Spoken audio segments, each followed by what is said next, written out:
Hola, buenos días. Mi nombre es Zeferina Fernández Hernández. Y vengo a dar una ponencia sobre dos filósofos de la transición española que tuvieron un gran hueco en ese momento histórico, político y social, que son Gustavo Bueno Martínez y Eugenio Trías. El título de mi ponencia es de la filosofía de la transición, Gustavo Bueno Martínez y Eugenio Trías. A este respecto, yo quería comenzar diciendo que la transición española, un tema que estuvimos ayer escuchando muchísimas ponencias, es una época histórica y política que viene marcado como un hito en la sociedad española y en el país, y en ese sentido pienso que se conoce bastante ampliamente el momento histórico y político, pero sin embargo el momento filosófico es quizás más desconocido, sobre todo para las nuevas generaciones, la gente que han ido estudiando posteriormente filosofía y se han ido adentrando en el ámbito de la filosofía pura. A este respecto decir que hay dos cuestiones, yo creo, fundamentales en la transición española que nos puede preocupar o interesar. Una es la cuestión política, que ayer hubo bastantes ponencias que hablaron sobre el tema, y por otra parte está la cuestión filosófica. En respecto a la cuestión política, fue un hito, un momento histórico y un cambio de situación en el país que posibilitó la entrada de derechos en España, sobre todo la ampliación de derechos en el país, tanto hombres como mujeres. Y en el ámbito filosófico yo creo que supuso un boom en la filosofía porque, si bien ayer se decía que hay quizás una continuidad en el ámbito de la filosofía respecto a la época anterior, a los años 60, y también la entrada fue como algo normal, ¿no? De hecho, Gustavo Sánchez en alguna ocasión me comentó que realmente no había un tiempo como de silencio, sino que había habido como una continuidad, y ayer hubo ponentes que comentaban, pensaban igual. Yo también, en cierto modo, considero que eso es así, en cierto modo solamente, en cuanto que hay escritos de filósofos como Eugenio Trías o el mismo Gustavo Bueno Martínez que han escrito con anterioridad textos que han sonado a ese modo de pensar que quizás no era muy recomendable, pero para una oficialidad, pero sí realmente estaba ahí, ¿no? Frente al tomismo, ¿no?, que existía. Lo que sí entiendo es que respecto a la época de Franco y toda esa época hubo mucha censura, y respecto a la censura hubo mucha gente que no pudo, proyectar su filosofía con ese derecho a pensar, a desarrollar el pensamiento, que debe ser el baluarte de la filosofía, como decía Sócrates, ¿no? Y como nos cuenta el mismo Platón en la Apología de Sócrates, la libertad de pensamiento, la libertad de conciencia. Yo pienso que ahí sí había censura. En cuanto que había censura, había recortes, como en las películas de nodos, o de películas que nos ponían en la televisión, que existía el nodo y los menores de 18 años no podíamos ver películas a partir de las 10 de la noche. Entonces, yo creo que una cierta censura sí hubo, aunque también hubo una continuidad, porque frente a la situación de tomismo que se vivía en España, y la universidad era bastante tomista y tal, pues sí hubo filósofos que empezaban a proyectar un modo de pensar distinto. De hecho, el propio Gustavo Bueno Martínez en los años 50 ya escribía artículos intentando ella proyectar su propia filosofía. Y Eugenio Trías en los años 60 pues ya escribe también La filosofía y su sombra. Luego, son textos que, bueno, o pensadores que van a abrir un modo de ver la filosofía, quizás un poco distinta, evidentemente, al tomismo existente, y por otra parte, bueno, va a posibilitar, digamos, que existan en el país traducciones y acercamientos a filósofos que no se conocían de modo tan completo o no se podían leer de modo tan completo, pese a que Gustavo Bueno Martín Sánchez entienda que eso no es así, que la gente, bueno, sí se podía acercar a esos textos y demás. Lo que entiendo es que realmente si empezó a traducirse libros como por ejemplo de Nietzsche o de Marx por una serie de filósofos, pensadores en España en esa época del boom, que tuvieron una gran importancia y muy buenas traducciones, eso llevó consigo, digamos, a que en la época anterior sí se conocía de algún modo la filosofía de Marx, de Nietzsche, que sí se conocía, por supuesto, quizás estuviera un poco tergiversado el modo de presentarla, ¿no? De hecho, el tomismo o los filósofos tomistas que han ido por una vía más hacia el Opus Dei también y todo esto, siempre cuando han dado una conferencia, en aquella época recuerdo, sobre Nietzsche y demás, daban una interpretación desde el tomismo, ¿no? Entonces, no era el sentido puro del texto, de las buenas traducciones, ¿no? Y bueno, yo creo que eso es algo que por lo menos estaba en el ambiente, y realmente yo lo he ido reconociendo pues poco a poco y al cabo de los años, porque bueno, conforme me he ido acercando en la filosofía de los autores, leyendo los mismos autores, los mismos textos, encontré que realmente me daban una versión un poco tergiversada en algunos momentos. Esto quiere decir que, bueno, la transición española, evidentemente, desde el año 76 aproximadamente, empieza a tener a nivel filosófico una gran trascendencia, y esa gran trascendencia viene auspiciada por diferentes escuelas de filosofía que empiezan a sonar, teniendo, yo creo que como telón de fondo, una universidad, la Universidad de Salamanca, que fue como la universidad que había tenido más tradición filosófica en nuestro país, y donde realmente muchísima gente iba allí a estudiar en otra época filosofía, y aparecen ahí unas escuelas de filosofía, como son la Escuela de Oviedo, que bueno, que en todo el país sonaba, todo el mundo en la universidad conocía la Escuela de Oviedo, la Escuela de Barcelona, que sonaba, que tuvo una gran importancia en ese momento de la transición española, y que todo el mundo en todas las universidades, los estudiantes universitarios conocían a esta escuela. Y por otra parte, bueno, yo creo que se podría poner entre comillas, y eso lo preciso en la ponencia, y yo creo que realmente habría que poner entre comillas que hubiera una escuela de Madrid. Sí hubo una escuela de Madrid en la época de Ortega y los postorteguianos, los que fueron del país y demás, en la época del exilio político, cuando cayó la República, pero sí realmente, yo creo que realmente no hay una escuela así como de Madrid. Sí hay filósofos así interesantes, importantes, pero que no se dedican a una temática, traducen textos, autores, y empiezan a constituir una disciplina filosófica de un modo distinto, pero no constituyen como una filosofía propia. Por ejemplo, el caso de Fernando Savater, que bueno, estuvo en la cárcel en el año 74 por anarquista, y posteriormente, bueno, tuvo una gran importancia en la transición española.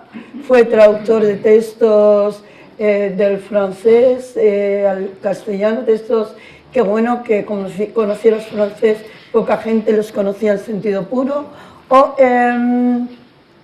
o realmente empieza a implicarse en la filosofía de Nietzsche, como buen anarquista que era en aquella época, se introduce en la filosofía de Nietzsche y empieza a transmitirnos el pensamiento de Nietzsche desde otra mirada, ¿no? Con otra mirada, otra perspectiva filosófica.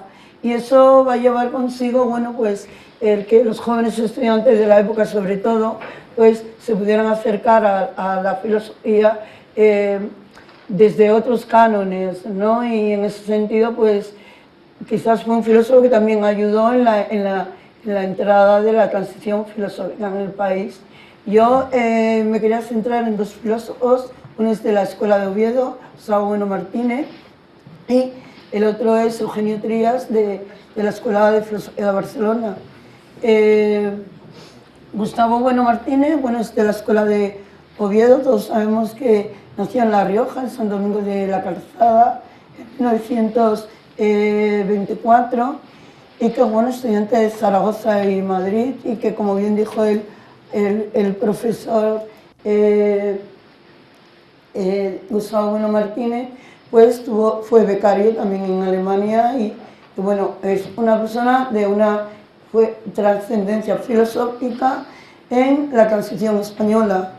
La Escuela de Oviedo, desde luego, si bien ahora pues no tiene, no sé, o bueno, es conocida, pero no tiene filósofos quizás de esa envergadura, ¿no? Con ese ritmo en la filosofía, con ese modo de hacer filosofía. Gustavo Bueno Martínez en ese momento filosófico, histórico y político sí va a ser un abanderado en la filosofía. Y va a ser no solamente un abanderado en la filosofía, sino que va a ir constituyendo una filosofía propia que se va a ir concibiendo desde la misma universidad. Y eso se va a tener hueco en el conjunto de la filosofía de nuestro país y en las universidades. De hecho, yo estudié en Sevilla, la Universidad de Sevilla, y era un filósofo muy conocido, ¿no? Un filósofo que nos daban a conocer en el año 78 los profesores. Eso quiere decir que era un filósofo que lo presentaban como un filósofo moderno respecto a ese tomismo existente en la universidad y en la época del franquismo. En ese sentido, bueno, hay que poner de relieve la importancia que va a tener este filósofo porque va a empezar a concebir una filosofía nueva, una filosofía denominada materialismo filosófico y una filosofía que va a ir contra ese tomismo existente que se va a ubicar y bueno, y yo creo, a mí me lo presentaron cuando estudiaba, o sea, la filosofía de Gustavo Bueno Martínez, me lo presentaban en la universidad cuando yo estudiaba como un filósofo marxista y como un crítico en ese sentido, pues, a las interpretaciones filosóficas tomistas. Evidentemente, si va a ir concibiendo en toda aquella época un materialismo filosófico, evidentemente de tomista teníamos bien poco. En ese sentido, al moverse a través de una tradición marxista y al querer constituir desde la Universidad de Oviedo hay una línea filosófica materialista, se sitúa y se adentra en la filosofía de Karl Marx.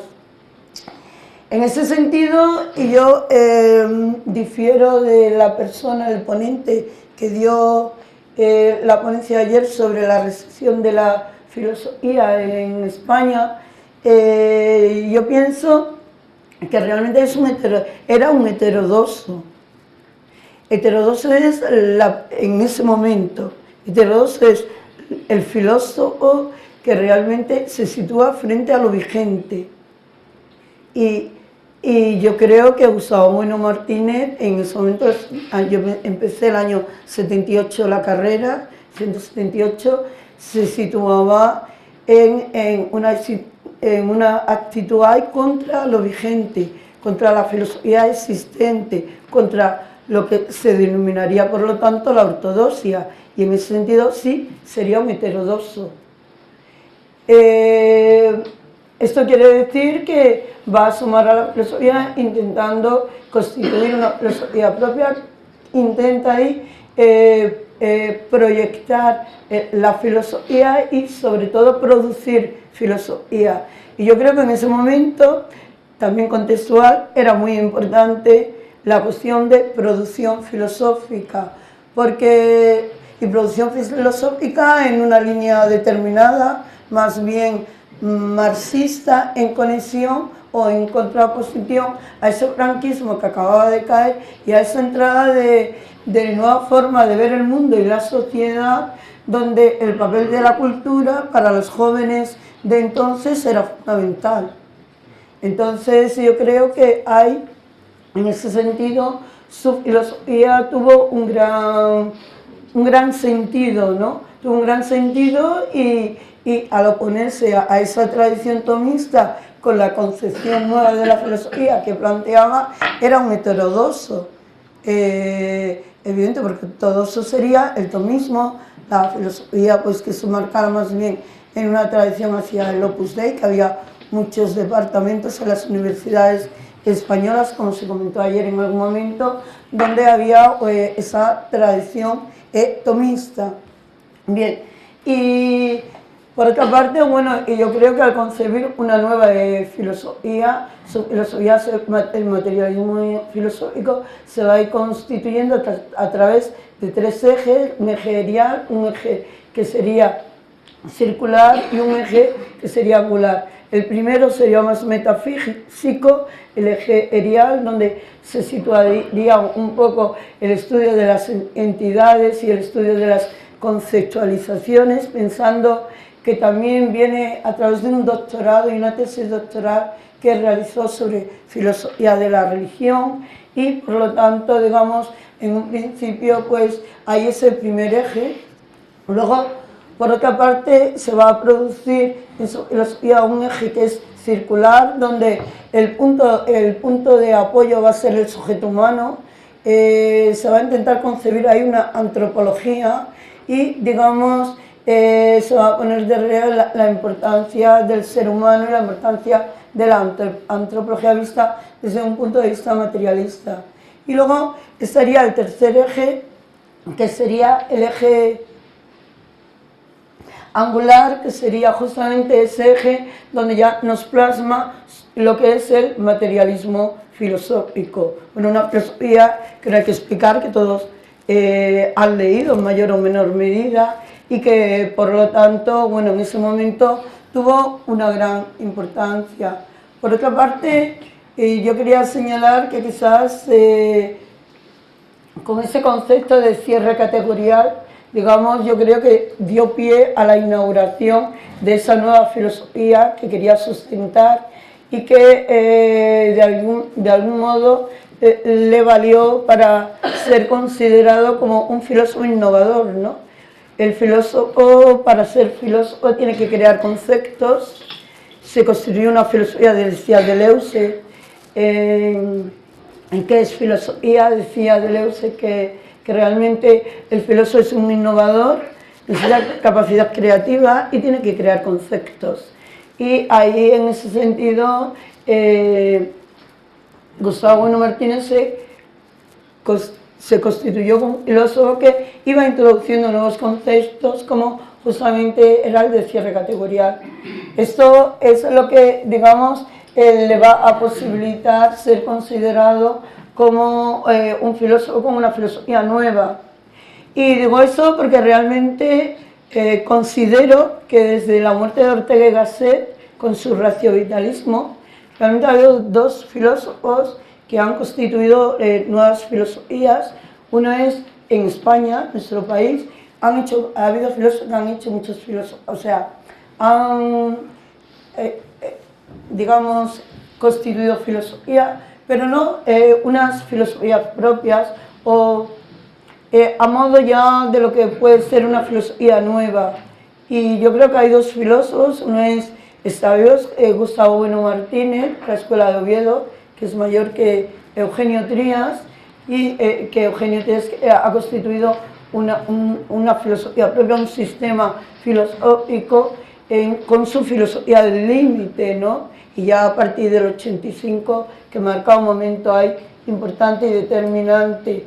Yo creo que eso sí es importante pues para la historia de la filosofía contemporánea, porque digamos, bueno, hay muchos filósofos en ese momento, es un gran boom filosófico, pero y bueno, el propio Sabater dejaba mucha huella en los jóvenes estudiantes, pero realmente ahí Gustavo Bueno Martínez, por ejemplo, iba produciendo una nueva filosofía con conceptos nuevos, algo, por ejemplo, que en Sabater, por ejemplo, que ya lo he puesto de relieve, ¿no? Como ejemplo, pues no se explicita, ¿no? Una conceptualización nueva, y por lo tanto, aunque se arrime a una filosofía u otra, y bueno, y nos quiera dar una filosofía con una base en derechos humanos fuertes. Esto quiere decir que realmente ahí nos encontraba en Gustavo Bueno una nueva forma de expresar la filosofía, el materialismo filosófico, y que la Escuela de Oviedo, desde luego, desde el año 78, yo terminé en el 83 en junio, pues al 80 y tanto y más, era una filosofía muy importante en el conjunto de la Universidad Española, y por lo tanto los jóvenes estudiantes lo leían. Y yo creo que hay algo más, no solamente los estudiantes de universidad, sino también los estudiantes de instituto, porque yo daba clases en los años 80 y tantos en BUT, y en tercero de BUT tenía, bueno, en un instituto mío, el Macarena de Sevilla, teníamos el Simploque, que bueno, y era el libro de texto, y en muchos institutos de allí, por ejemplo, esa ciudad tenía, se tomaba como libro de texto. Entonces quiere decir que realmente, tanto en la universidad, pero también a los jóvenes, pues se les enseñaba otro modo de hacer filosofía, porque todo el mundo que se ha acercado al Simploque sabe que es un libro de texto también heterodoxo, va contra lo vigente, ¿no? Contra esa concepción tradicional de la filosofía que se sustentaba en aquella época.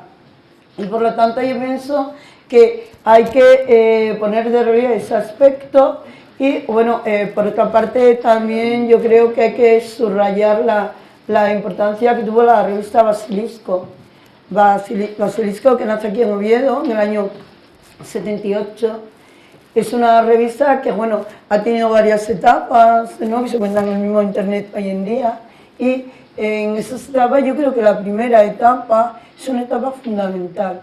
Es la etapa, y yo la marco entre 1978 al 83-84, justamente, y en esa primera etapa, evidentemente, hay una gran ebullición de publicaciones en la revista, ¿no?, sobre todo de filósofos de Oviedo. También en algún momento entran filósofos de otras universidades españolas, pero realmente hay una proyección fuerte y un intento de hacer un modo determinado de filosofía, y eso se traduce, se traslada al conjunto ahí de la universidad, es conocido por los estudiantes universitarios, desde luego, las universidades, y en ese sentido se va pensando que se está constituyendo ahí, con esa revista también, lo que es una escuela de filosofía, no la Escuela de Oviedo, lo que nosotros conocemos como la Escuela de Oviedo. Y yo creo que eso en un principio ha sido la gran importancia que ha tenido Gustavo Bueno Martínez como filósofo, sobre todo pensando en que venía de catedrático del Instituto de Salamanca y pasó, bueno, a catedrático de universidad aquí en Oviedo. Y yo creo que ahí, como filósofo, ha tenido una gran importancia, porque ha hecho filosofía nueva y ha creado una escuela filosófica. Y yo creo que el crear una escuela filosófica y que tuviera tanta envergadura en aquella época, yo recuerdo que ir a un congreso de filósofos jóvenes era, pues, estar presente a la Escuela de Oviedo, también la de Barcelona, desde luego, o ser filósofo. Entonces, o filósofos como Vidal Peña, otros filósofos que pertenecían a la Escuela de Oviedo, es decir, que realmente ahí tuvieron una gran importancia, y eso, pues, se trasladaba en los artículos de la revista, que llevaban a toda España, claro, las librerías toda España estaba ahí, las universidades, y la gente pues se acercaba y sabía que se estaba haciendo una filosofía propia, el materialismo filosófico. Una filosofía que toma como base también ahí el pensamiento de Carlos Marx. Y bueno, sí, Carlos Marx fue un filósofo de la sospecha. Gustavo Bueno Martínez, para mí, considero que yo creo que para mucha gente que estudió en mi época, lo veíamos en ese momento como un heterodoxo, ¿no? Un crítico, bueno, al hacer una filosofía estaba haciendo una crítica a todo ese dominio y toda esa vigencia ortodoxa que existía en el país a nivel filosófico. Y yo creo que esa etapa es fundamental y es muy importante señalarla. Y bueno, y esto era un poco a modo general, ¿no? Lo que yo quería plasmar de Gustavo Bueno Martínez como filósofo, la relevancia que tuvo ahí en ese momento contextual, y al crear conceptos y a crear una nueva filosofía, cosa que si vamos repasando los filósofos que nacen de la tradición, que filósofos han ido creando conceptos propios. Ahí está Gustavo Bueno Martínez y Eugenio Trías. Eugenio más joven y posteriormente lo hizo, perteneciente a la Escuela de Barcelona. Luego, yo creo que esto era importante ahí y señalarlo y tal, porque hay muchas filosofías en el siglo XX, hay muchas filosofías en España y en la segunda mitad del siglo XX, y en ese momento había muchas filosofías. Bastaba ir a los congresos de filósofos jóvenes para conocer esas filosofías. Y yo creo que el hecho de crear una filosofía nueva es lo que le da importancia a un filósofo y lo que más le hace ser filósofo en sentido pleno. En sentido pleno. No es lo mismo ser filósofo académico, profesor de filosofía del instituto de universidad o tal, o que ser un filósofo que crea filosofía. Yo creo que eso es importante tenerlo en cuenta y señalarlo, porque yo creo que se necesitan filósofos inteligentes que creen nuevas filosofías y tal. Luego, el segundo filósofo que yo quería hablar, de algún modo, era Eugenio Trías. Eugenio Trías es un catedrático de estética, ha muerto hace poco, en el 2013, de cáncer, profesor de la Escuela de Arquitectura de Barcelona durante muchísimo tiempo. O sea que tras estar José María Valverde, pues cogió la cátedra de estética en la Pont Fabra de Barcelona. Filósofo Eugenio Trías va a tener una gran relevancia en la transición española por diversos motivos. En primer lugar, porque es, junto con Fernando Savater, uno, entre otros, pero en nuestra época, cuando estudiábamos, se les conocía como abanderados de la introducción de la filosofía de Nietzsche en España, con una nueva interpretación, ¿no? Con un nuevo sentido. No era ya traducir los textos como Andrés Sánchez Pascual, que traduce los textos y es el mejor traductor realmente de los textos de Nietzsche, que están en alianza, y que estaban en alianza en aquella época y tal, sino que realmente, digamos, van a hablar de Nietzsche, van a hablar de esa filosofía, van a intentar transmitirla a una juventud donde se vive una situación política extraña, distinta, con una gran ebullición de partidos políticos que ni existen hoy en día y que ya no existen hoy en día y que van a posibilitar, digamos, el conocimiento de la filosofía de Nietzsche. Eugenio Trías, en ese sentido, se va a presentar, bueno, por una parte como un introductor de la filosofía de Nietzsche con una interpretación determinada. De hecho, publica en Tusquets un libro que se llama Marx, Freud, Nietzsche, y los presenta como filósofos de la sospecha. Es muy interesante ese libro, del año 76 o por ahí. Y luego, sobre todo, yo creo que sonaba en el ambiente del 78 y por ahí lo que era el Colegio de Filosofía. El Colegio de Filosofías es una escuela de filosofía que se constituía ahí en Barcelona, y en Barcelona, al constituirse esta escuela de filosofía, va a venir de la mano de Eugenio Trías, de Llobet, de Josep Ramoneda también va a poner de la mano de Robert de Ventós y van a constituir una escuela de filosofía porque querían hacer filosofía de otro modo a como se hacía en la universidad. Y por lo tanto constituyen una escuela de filosofía aparte, en un espacio físico aparte, y ahí cada año van a ir haciendo cursos que ellos van a dirigir e impartir sobre temáticas distintas. El primer año, en 1976, van a hacer un curso sobre la teoría del discurso filosófico. Yo creo que eso es interesante porque va a marcar un cambio de bandera en la filosofía, ¿no? O sea, en el sentido de innovación o querer hacer algo distinto a la ortodoxia, ¿no? Aunque tal. También en el año 77 se va a hacer también un curso sobre el Tratado de la Pasión estética y al año siguiente, en el 78, sobre la vigencia de Hegel. Dura unos años y a principios de los 80 pues no siguen, ¿no? La escuela, pero sí fue un hito en la transición española y marcó a los jóvenes porque la filosofía que hacía Robert de Ventós, Eugenio Trías, la filosofía que hacía era muy distinta.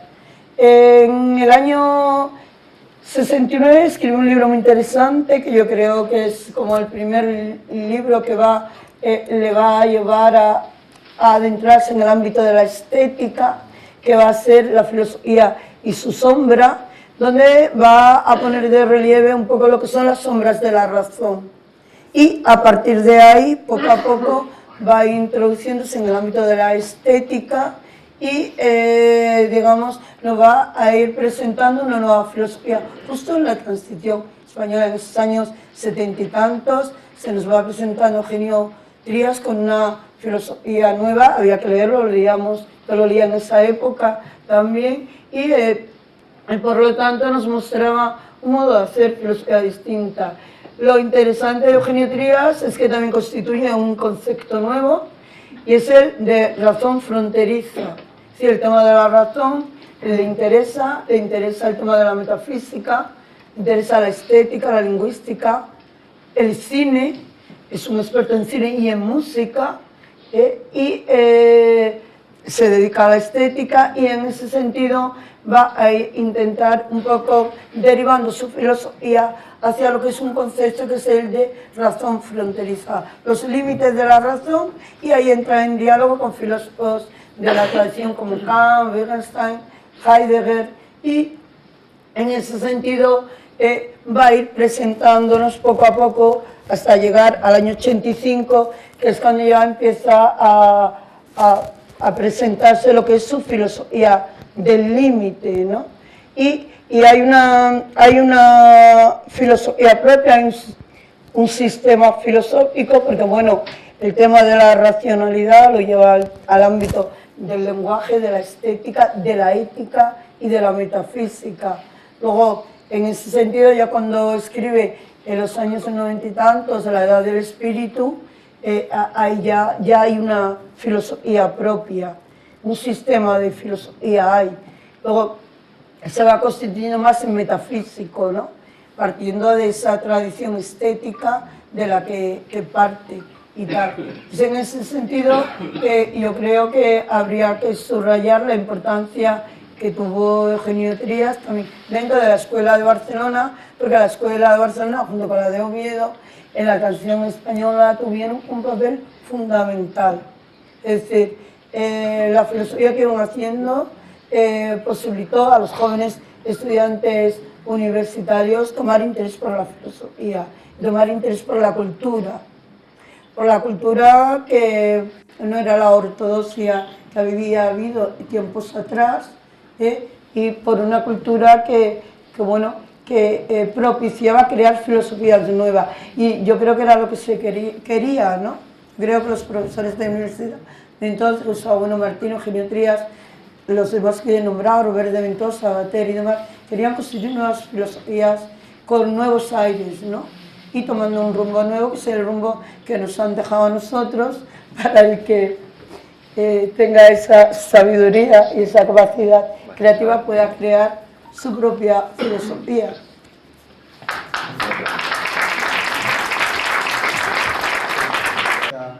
que le hace Dragó 1000 días después de la muerte de Franco a Bueno.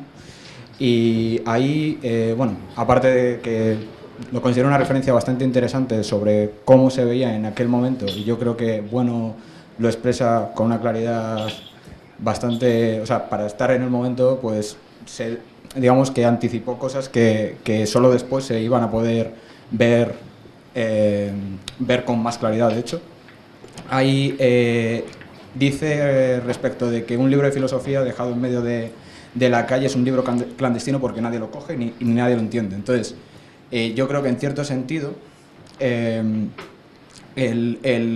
lo que venía a decir Bueno con eso es que el cambio que supone la muerte de Franco en el panorama filosófico español no es tanto un cambio en el que, digamos, habría un pensamiento que hubiera estado oprimido y entonces la muerte de Franco viene a desatascar esa situación, sino que lo que viene a ser es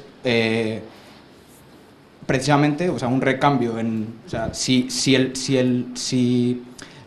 el tomismo de la filosofía administrada franquista estaba bloqueando una serie de generaciones que querían acceder a cátedras o querían publicar libros y tal, sociológicamente lo que ocurre es que pues efectivamente hay un desatascamiento y lo que se produce es pues una emergencia, un florecimiento de publicaciones y de revistas pues que muchas de ellas murieron en aquel momento y se quedó ahí. Entonces, hoy en día, la filosofía hoy en día pues se ha realizado en el sentido pues más bien de la filosofía del éxito, por ejemplo, que se hablaba ayer, en el sentido de que todo el mundo tiene su filosofía, todo el mundo es original, todo el mundo piensa, inventa conceptos para todo el mundo. La cuestión aquí es, la cuestión aquí no sería, la clave no es tanto la novedad o la originalidad en crear los conceptos, sino la potencia de esos conceptos para entender lo que está pasando. Entonces, digamos que, claro, si uno se pone en el plano simplemente de la filosofía administrada y de cómo va cambiando sociológicamente, o la doxografía, o qué textos se leen y tal, pues efectivamente la muerte de Franco supone pues el fin del tomismo y pues un florecimiento de mercado pletórico pues de todas las opiniones que se pueden publicar y que luego da igual porque nadie las acaba leyendo. No, sí, claro. Yo lo que considero en relación a la censura, ¿no? Yo estuve en el año, 94 en Santander, en el CEP de Santander, en Albericia, en un curso que impartió Juana Serna. Yo creo que en aquella época todavía no era profesora de la universidad, ya es profesora de la universidad, bueno, Sánchez, y ustedes lo conocerán este tema mejor que yo. Yo recuerdo que nos dio un curso sobre la filosofía en el bachillerato y, bueno, nos llevó libros de textos de la época en que estudiaban los ministros de la primera legislatura de Felipe González. En esos libros, bueno, yo lo vi, de Marx hablaba algo así, o sea, el tema de Marx era reducirlo a media página, y Nietzsche igual. Ahora, Platón, Aristóteles y la medieval se desarrollaban muy ampliamente, pero Nietzsche era básicamente como casi nulo, y en ediciones anteriores era los años 50 y tantos, 60. O sea, libros de texto donde básicamente nos enseñó que realmente nos salva de los totales. Sí, yo me pregunto que si los libros de textos no se hablaba de los autores básicamente nada, como un filósofo que también había censura a la televisión, que yo lo veía, yo me iba a las 10 a la cama, me mandaban en casa a ir a la cama porque no podía verlo. Bueno, y digamos, si había censura a modo general, había censura para publicar.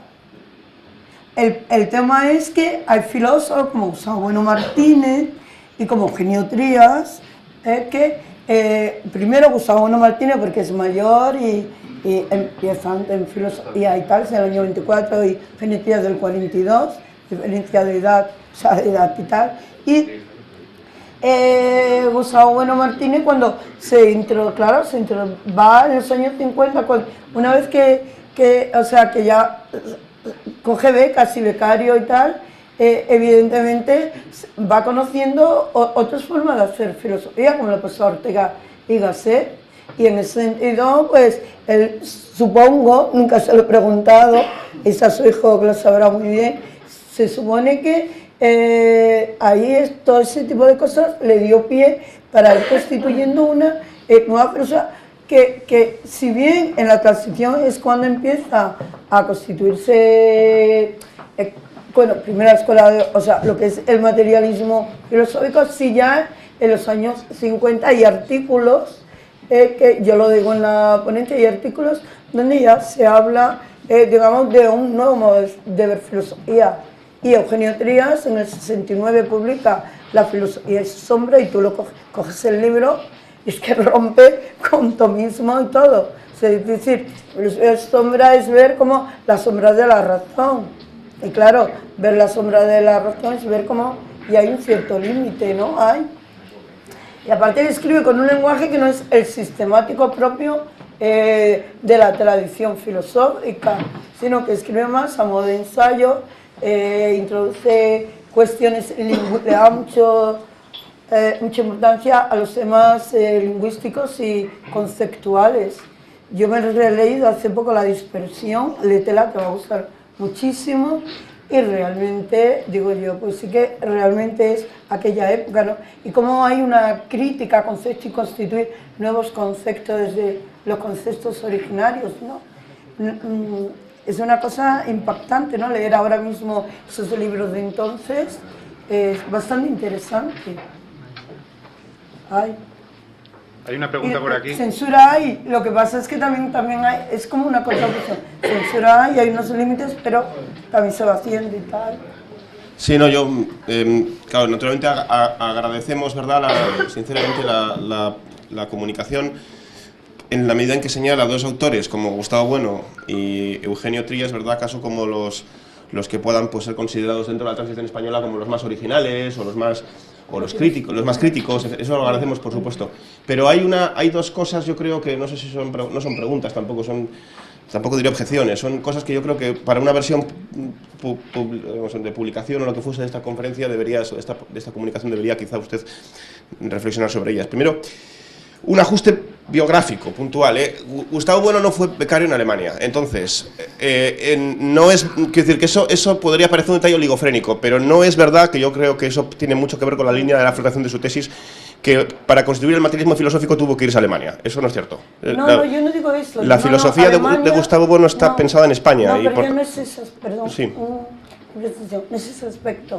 Prefiero, es que yo creo que es como que le pasaría, no se lo he leído como a modo biográfico, pero sí lo he leído en Ortega y Gasset, en su obra, cuando he leído a Ortega, y Ortega y Gasset dice que él, cuando fue a Alemania, estuve de España, estuve 10 años estudiando el neocantismo, cuando volvió a España, vio que en España no había... Sí, pero no se aplica esto Bueno porque Bueno... Eso es lo que yo quiero, eso es, me refiero a ese aspecto, no al otro, al que señala, no. Yo me refiero al aspecto de que ir a un país como Alemania, pero me pasó, a Bueno no le pasó. Cuando fui a Alemania por primera vez. Pero a Bueno no le pasó, porque Bueno no estuvo en Alemania, entonces esta es la cuestión. Pero me refiero, yo no he dicho Alemania, yo he hecho como becario. Bueno, Alemania, no. Becario del CSIC. Pero bueno, en todo caso, la segunda parte es lo siguiente. Es sobre la mente. Sí, irte a otro país donde, por ejemplo, Francia, Alemania, la cultura era muy intelectualistas y la filosofía tenía la Sorbona... Bueno, pero pero déjeme continuar. La segunda cuestión que yo creo que debería usted, que quizás, ¿verdad?, sería interesante que recogiese, o que fuese, es la metodología que usted ha utilizado de poner, ¿verdad?, efectivamente, de seleccionar dos filósofos como más originales o críticos o lo que sea. No. En fin, sí, pero en primer lugar, la originalidad no es una virtud. No es una virtud porque la originalidad sería una virtud puramente formal, y entonces la originalidad se justifica por los contenidos de lo que se dice, no al revés. Los contenidos no se justifican por la originalidad, ¿verdad? Uno puede decir originalidades que son perfectamente extravagantes y, en fin, eso pues no ha dicho nada realmente. Y luego ser crítico, naturalmente, pues crítico, claro, crítico quiere decir clasificación. Crítico quiere decir clasificación, ¿verdad? Crítico viene del verbo krinei, krinos, etcétera, en griego, y eso la crítica es una operación de clasificación, y la clasificación siempre pide criterios clasificatorios. Y entonces, efectivamente, vamos a tomar a Bueno y a Trías como dos figuras que efectivamente representan la filosofía crítica. Sin embargo, no se puede acumular a uno al lado del otro, por la siguiente razón, porque los criterios sistemáticos de Gustavo Bueno nos permiten reconstruir y triturar a Trías, y a la inversa no, es decir, desde los criterios asistemáticos de Trías no se puede reconstruir y triturar a Bueno. Es más, desde los criterios propios del materialismo filosófico se puede efectivamente dar cuenta de la filosofía de Trías y destruirla, y también se puede dar cuenta de las ideas de transición, filosofía, cultura y libertad que usted ha estado empleando a lo largo de su ponencia. Entonces, quiero decir que efectivamente usted ha utilizado el procedimiento, por así decir, metodológico de ver a Trías y a Bueno a vista de pájaro, ¿verdad?, desde el aire. Y entonces pues pueden parecer dos morfologías más o menos equivalentes, pero no lo son en absoluto por esta razón, ¿eh?